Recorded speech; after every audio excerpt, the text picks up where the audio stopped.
Makanya ketika dilihat tidak ridha. Allah tidak ridha, tanda Allah tidak ridha.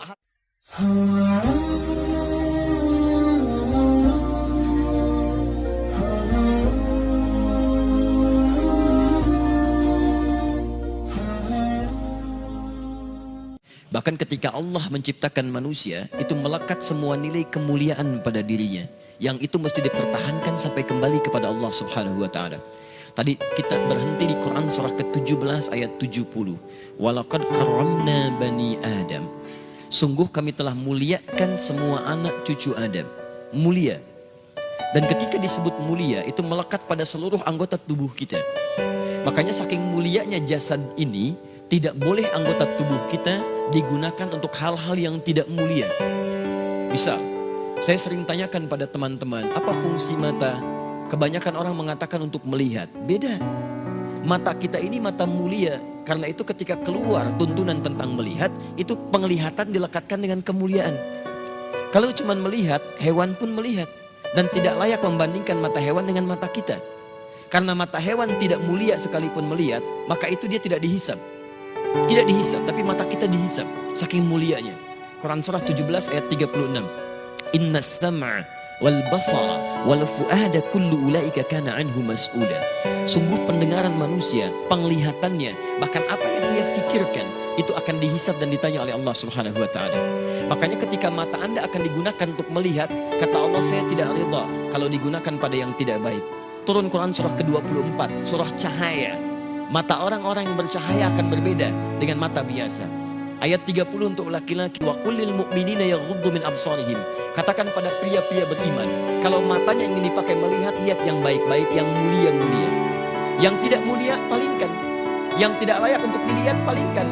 Maaf, gambar-gambar kotor, pornografi, porno aksi, itu tidak mulia. Makanya ketika dilihat tidak ridha. Allah tidak ridha, tanda Allah tidak ridha. Hati kita pun merasa gelisah dan bersalah di dalamnya. Kalau tidak percaya silahkan Anda mencoba melihat gambar-gambar yang tidak seronok, hati Anda akan menolak. Karena jiwa Anda mulia. Maka hati Anda mengatakan palingkan, itu tidak layak. Palingkan. Bahkan lisan Anda pun dibimbing untuk beristighfar. Astagfirullah, palingkan. Itu nggak bagus. Lisan, karena lisan ini mulia, maka Allah turunkan ayat-ayat kemuliaan menjaga lisan kita supaya tidak keluar dari kemuliaannya. Lisan orang mulia kata-katanya mulia, maka tidak layak keluar celaan dari lisannya. Turun Quran surah 49 ayat 11 sampai dengan 12-nya. Ya ayyuhalladzina amanu, dibuka dengan iman. Kalau ada ayat dibuka dengan iman, kalau isinya perintah, maka perintah itu jadi indikator tingkat keimanan kita. Kalau isinya larangan, maka larangan itu pun menjadi indikator tingkat keimanan kita. Kalau ada orang cepat menunaikan perintahnya, maka itu pertanda imannya kuat. Misal, ayat iman pertama di Al-Baqarah ayat ketiga. Alladzina yu'minuna bil ghaib wa yuqimunas shalah. Iman disandingkan dengan sholat. Ketika iman disandingkan dengan sholat, maka sholat menjadi indikator tingkat keimanan seorang hamba. Allahu Akbar, Allahu Akbar. Anda teringat langsung ke masjid. Iman Anda standar. Standar. Orang yang baru ingat Allah ketika dipanggil, itu standar. Bukankah Anda masuk kampus jam 7, datang jam 7, standar kan? Pas.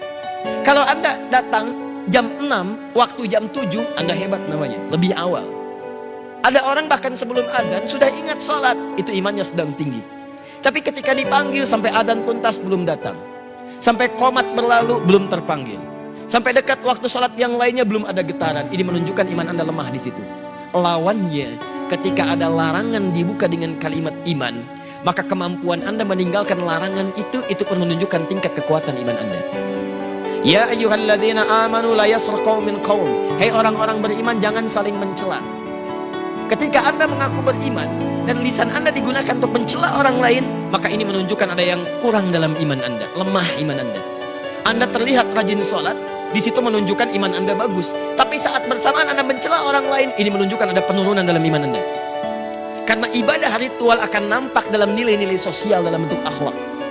Makanya Nabi memperingatkan, orang yang melakukan ibadah ritual tapi kemudian melakukan dosa sosial, maka ibadah ritual pahalanya dipindahkan kepada hamba yang didosai itu. Anda keluar dari masjid kemudian melecehkan orang lain dengan kata-kata Anda. Lihat tuh orang itu, belum mau ke masjid. Iya, mungkin belum dapat hidayah ya. Iya, bukan ahli surga. itu sholat Anda, pahalanya pindah kepada orang tadi.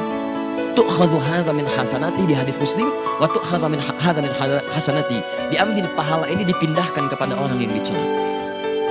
Anda katakan, alhamdulillah Ustaz, saya tidak seperti yang dibicarakan itu. Insya Allah tidak seperti orang-orang itu tuh Ustaz. Membicarakan orang lain aja pekerjaannya sama. Makanya ketika Allah turunkan larangan mencela, itu untuk menjaga kemuliaan kita, supaya kita tidak dihinakan oleh orang lain. Karena orang-orang yang hatinya hina yang akan mengeluarkan kata-kata terhina. Nah, kita itu diciptakan mulia. Jadi ketika lisan Anda mencela, Anda sedang menurunkan kemuliaan Anda di mata Allah Subhanahu wa taala. Catat itu baik-baik. Nah, sekarang persoalannya, ketika Allah muliakan Anda, justru Anda menyandingkan kemuliaan itu dengan hewan yang jauh statusnya. Maka ini merendahkan kemudian ketetapan Allah Subhanahu wa taala, itu yang sangat berbahaya. Itu yang paling bahaya. Yang layak kemudian diturunkan statusnya bahkan lebih daripada hewan, itu hanya orang-orang yang tidak mau mendekat kepada Allah Subhanahu wa taala. Sampai turun Quran surah ke-7 Al-A'raf ayat 179. Walaqad dhara'na li jahannama katsiran minal jinni wal ins lahum qulubun la yafqahuna biha wa lahum a'yunun la yubsiruna biha wa lahum adhanun la yasma'una biha ulaika kal an'am bal hum adall. Allah hanya membuat perumpamaan menyandingkan manusia sama dengan hewan, bahkan di bawah hewan ketika semua fungsi tubuhnya tidak mau menerima hidayah Allah Subhanahu wa taala. Diajak untuk mendapatkan kebaikan, akalnya sulit menerima. Dengar azan, tutup kuping. Melihat orang sholat, alergi. Kalau semua itu dibawa sampai menghadap Allah, maka kata Allah, status orang itu kalau tidak mau berubah lebih rendah dibandingkan dengan hewan. Lebih rendah. Lebih rendah.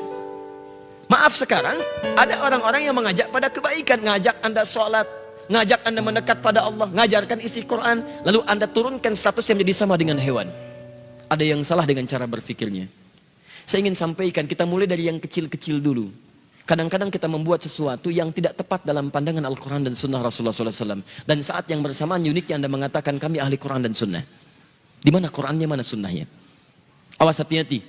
Ketika Anda pintar dalam urusan dunia, tapi awam dalam urusan agama, kadang-kadang keawaman itu bisa menurunkan status kepintaran Anda sampai tidak bisa mencerna logika yang sangat sederhana.